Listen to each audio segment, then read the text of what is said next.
Finally, nandito na ako sa Apex, Lolo. I'm doing this not for Giselle, but for something else. Ang susunod na programa ay rated PG.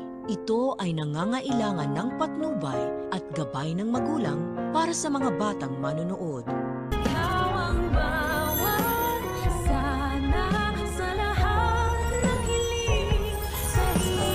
Please welcome our new VP for Finance, Mr. Eric Refuerzo.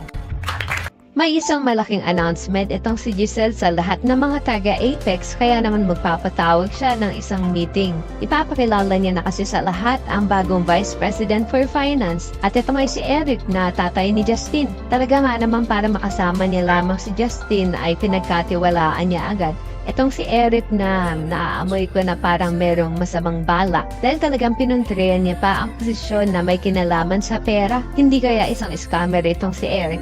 Yan ang dapat nating abangan sa mga susunod na episode. At matapos nga ang kanilang pagpupulong ay agad ko omprantahin ni Robert itong si Eric. Duda daw kasi si Robert sa intensyon itong si Eric at bakit daw ito biglang na-desisyon na tulungan ng Apex samantalang dapat ay paalis na ito ng Amerika. Tatanungin naman ni Eric si Robert kung wala daw ba itong tiwala sa kanya. Kaya naman galit na susuguran ni Robert si Giselle sa kanyang opisina at tatanungin ito kung bakit daw hindi nito sinabi sa kanya ang plano. Pero ayon kay Giselle, ayon daw kasi ang hininging kondisyon ni Justin upang manatili siya dito sa Pilipinas. Sa kabilang banda, isang malaking palaisipan naman ng iniwang mga kataga nitong si Justin na hindi daw dahil kay Giselle ang ginawa niyang pagpayag na magtrabaho sa Apex at mukhang ito ay para kay Lolo Pepe. At kung ano man ang misyon na iyan ay dapat nating abangan sa mga susunod na episodes. Sa kabilang banda, gagamitin pandahilan ni Doc Carlos ang paglipat kumano ni Annalyn sa Apex kaya hindi niya ito isasama sa islat na mga pupunta sa Japan para sa seminar.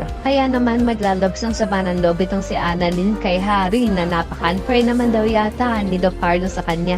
Kaya naman kung isa ka rin sa mga umaasang sana tama ang naging desisyon ni Giselle na gawing Vice President for Finance itong si Eric ay pakilike ang video na ito and don't forget to subscribe.